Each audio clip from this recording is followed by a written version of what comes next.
पराकाष्ठा कविर पराकाष्ठा ये है प्रकृत अस्मिता। यही कथा आम कवि माने लेखक माने आम मन रखा उचित। जो प्रथम स्वाधीनता संग्रामी मानकर जो मेली होता सी होता यही माटी रे 29 जन शहीद होते एवं सुक तराई नामक 13 वर्षर बालक 14 वर्षर तो उदाम सिंह भगत सिंह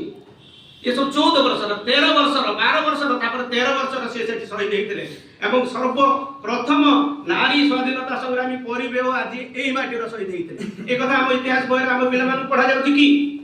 आम कवि मैंने आम केते जन एक जानते तेणु से नागला रक्त तीर्थ इरम भद्रकर जो इरम गुलिकांड आमर जालियानवाला हत्याकांड गुलिकांड कहुच्छी सबुआड़े कि जालियानवाला स्वाधीनता संग्रामी मेली होता आप जानी मुझे विस्तार करने चाहूनी समय ना आम हाथ सेठी बैशाखी मेला होता एवं सेठी जे गुजब है जे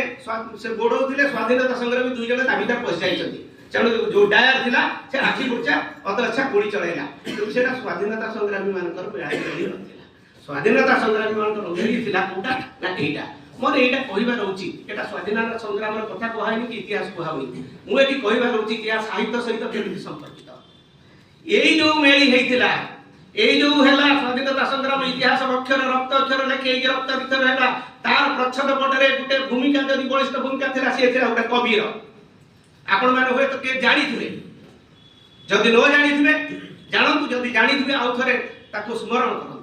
सी होउची गुटे कविर जो कवि जातीय कवि माटीर कवि चारण कवि से जतले गाई गाई गाई गाई जाउथिले ताकर कविता पंक्ति हजार हजार लोक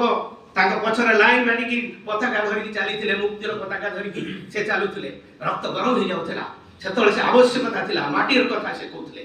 एवं ब्रिटिश क्रूर नृशंस ब्रिटिश शासकर निद हजे देइथला से कविर कविता सी होचंती चारण कवि बांछानिधि महांती एवं समग्र भारत वर्ष रे कोन मु बधे आउ कोठी काई मु केबे तो पढी नाही कि सुनी नाही समग्र विश्व रे नृशंस क्रूर